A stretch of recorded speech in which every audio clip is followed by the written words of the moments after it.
Hello प्यारे बच्चों, कैसे हैं आप। आशा करते हैं कि बहुत अच्छे होंगे और अच्छे से पढ़ाई कर रहे होंगे। जैसा कि हम कई दिनों से विगत वर्ष अपने कुछ प्रॉब्लम, कुछ व्यक्तिगत कार्यों से वीडियो नहीं बना पाए और आप लोगों के बीच नहीं भेज पाए, तो लेकिन आज से जो है कंटिन्यू आपका उसी के आगे जो हम लोग पढ़ रहे थे, कूलाम्स लॉ पढ़े थे, फिर उसके बाद वैद्युत क्षेत्र की तीव्रता पढ़े थे। वैद्युत क्षेत्र तीव्रता के बाद हम लोग वैद्युत क्षेत्र तीव्रता ज्ञात करने के लिए वैद्युत ध्रुव पढ़े, फिर वैद्युत ध्रुव के कारण जो है आज हम लोग पढ़ेंगे एक समान बाह्य वैद्युत क्षेत्र में रखे वैद्युत ध्रुव पर लगने वाले बलयुग्म का आघूर्ण। एक समान बाह्य वैद्युत क्षेत्र में रखे वैद्युत ध्रुव पर लगने वाले बलयुग्म का आघूर्ण आज हम लोग निकालेंगे।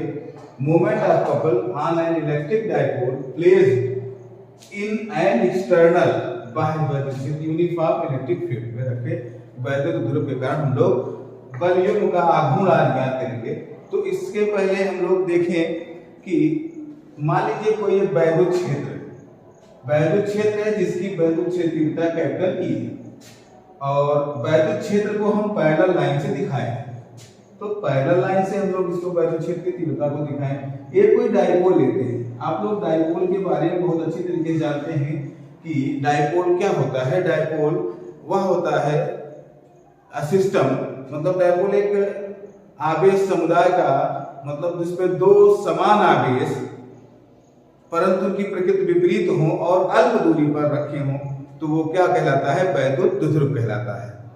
अल्प दूरी मतलब उनके बीच की दूरी बहुत कम हो, तो वो इलेक्ट्रिक डाइपोल। आज उसी इलेक्ट्रिक डाइपोल को हम मान लेते हैं कि वैद्युत क्षेत्र से थीटा कोण बनाते हुए रखा गया है।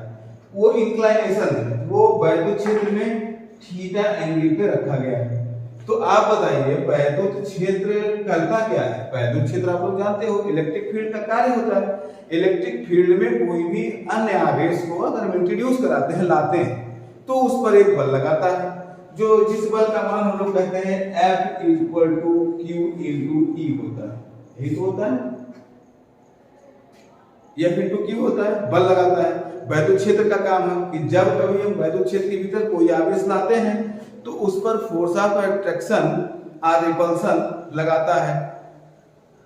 वो तो फोर्स ऑफ अट्रैक्शन रिपल्सन तो उसकी प्रकृति पर निर्भर करेगा कि वैद्युत क्षेत्र के कारणों से वैद्युत क्षेत्र है तो कैसा आवेश आ रहा है।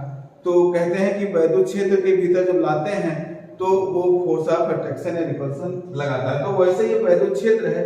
वैद्युत क्षेत्र के भीतर अगर हम ये वैद्युत ध्रुव रखे हैं तो वैद्युत ध्रुव आप जानते हो, वैद्युत ध्रुव पर इलेक्ट्रिक डाइपोल पर दो आवेश होते हैं, एक प्लस है एक माइनस है। तो प्लस पर भी वैद्युत क्षेत्र बल लगाएगा और माइनस पर भी बल लगाएगा। वैद्युत क्षेत्र जो है, वैद्युत क्षेत्र चाहेगा कि ये डाइपोल वैद्युत क्षेत्र की दिशा के अनुदिश हो जाए। जैसे भाई आप लोग जानते हैं कि अगर कहीं नदी बह रही है तो नदी के आप कुछ भी डालोगे या उसमें आप अगर मान लीजिए कूद जाते हो तो क्या है, नदी का बहाव ये चाहेगा कि आप उसी के बहाव के अनुदिश ही जाएं।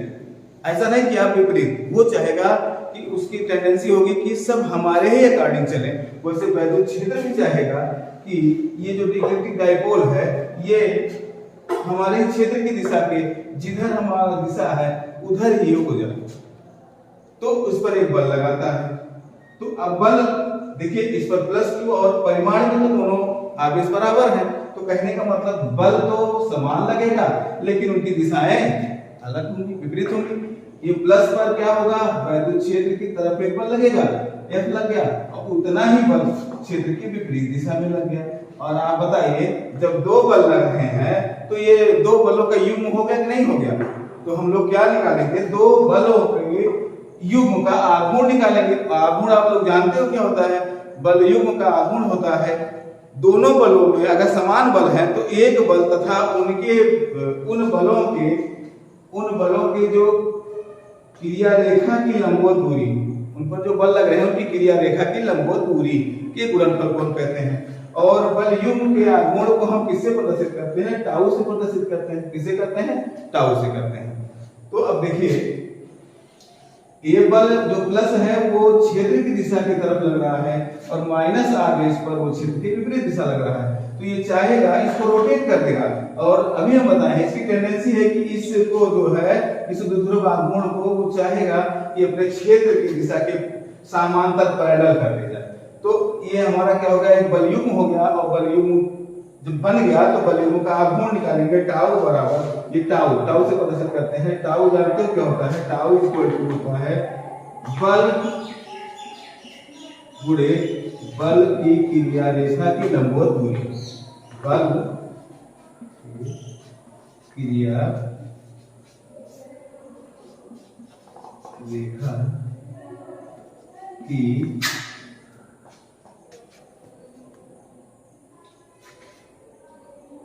लंबवत दूरी।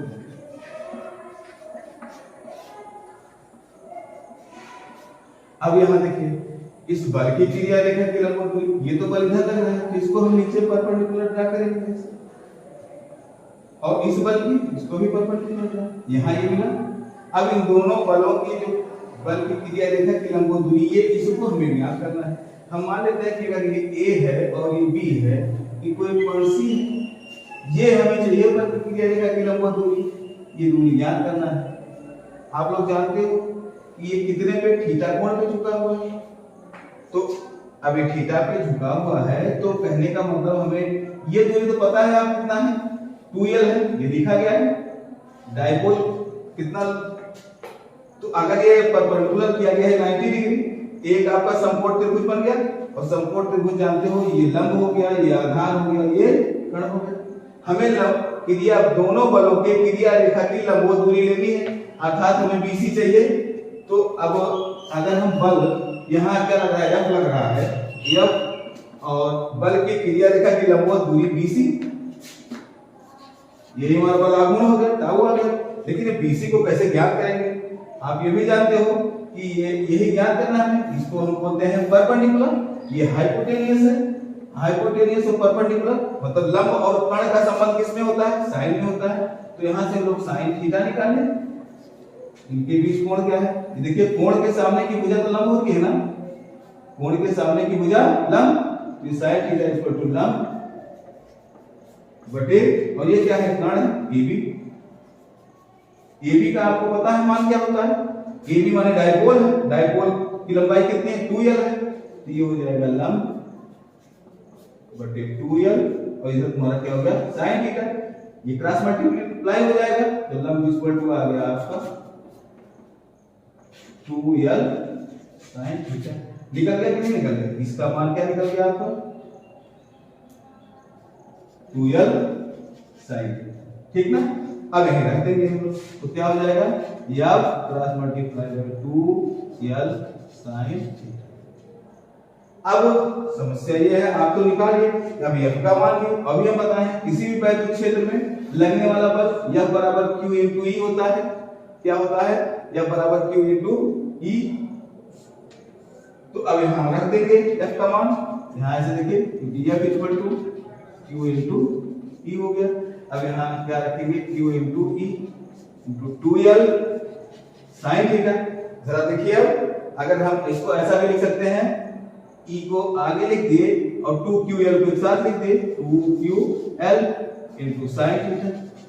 और ये भी आप लोग जानते हो, वैद्युत द्विध्रुव आघूर्ण आप लोगों को पढ़ाया गया है। वैद्युत द्विध्रुव आघूर्ण होता है क्या, P बराबर 2ql। तो अब ये यहाँ 2ql के यहाँ क्या रख सकते हैं, P रख सकते हैं। E इक्वल टू आपका E into P into sin theta, अर्थात ये देखिए इसके बाद हम यहां लिख दे रहे हैं टाउ इक्वल टू आया क्या, PE sin थीटा। ये आपका क्या निकल गया कि एक समान बाह्य वैद्युत क्षेत्र में, एक समान बाह्य वैद्युत क्षेत्र में एक समान है, जब आपका वैद्युत क्षेत्र एक समान है, उसमें द्विध्रुव पर लगने वाले बल युग्म, द्विध्रुव पर दो ही बल लग रहे हैं, इसलिए बल का युग्म बन गया। बल युग्म के द्वारा जो बल युग्म आघूर्ण निकला वो टाउ हम लोग निकाल दिए। समझ में आया नहीं आया, तो बल युग्म का आघूर्ण ज्ञात हो गया। अब इसमें कुछ कंडीशंस होते हैं। कंडीशन जैसे आपका ये कंडीशन,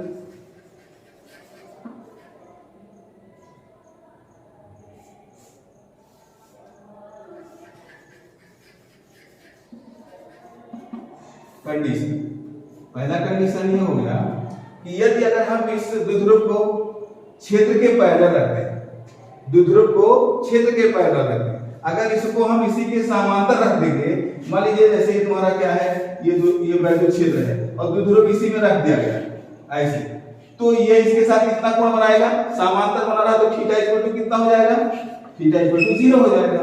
तो अगर द्विध्रुव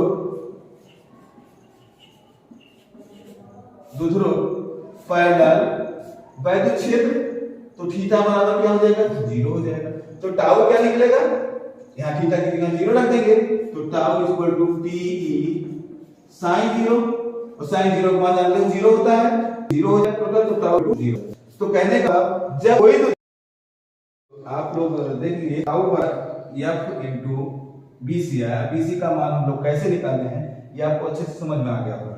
फिर हमारा टाउ इक्वल टू आया क्या, E PE sin थीटा, इसको हम लिख सकते हैं टाउ बराबर PE sin थीटा। क्या लिख सकते हैं, टाउ बराबर PE sin थीटा। ये तो आपका वॉल्यूम का गुण आ गया। फिर उसके बाद हम लोग कंडीशन देखेंगे। पहले कंडीशन होता है, इसके कुछ स्थितियां देख लेते हैं कि जब हम द्विध्रुव को अच्छे मतलब वैद्युत क्षेत्र के समांतर रखेंगे, जब वैद्युत क्षेत्र के समांतर ऐसे रखेंगे, क्षेत्र की दिशा ये है, समांतर रखेंगे, तो इनके बीच जो कोण होगा, जो इनके क्षेत्र और द्विध्रुव के बीच कोण होगा थीटा, वो 0 अंश होगा। फिर अगर हम यहाँ थीटा इक्वल टू 0 रख देंगे तो द्विध्रुव पैरेलल क्षेत्र के, तो PE sin 0 और sin 0 का मान 0 होता है, पूरा 0 हो जाएगा, अर्थात टाउ तुम्हारा 0 मिलेगा। क्या मिलेगा, 0 मिलेगा। समझ में आ गया कि नहीं आ गया। दूसरी कंडीशन आती है कि कंडीशन 2,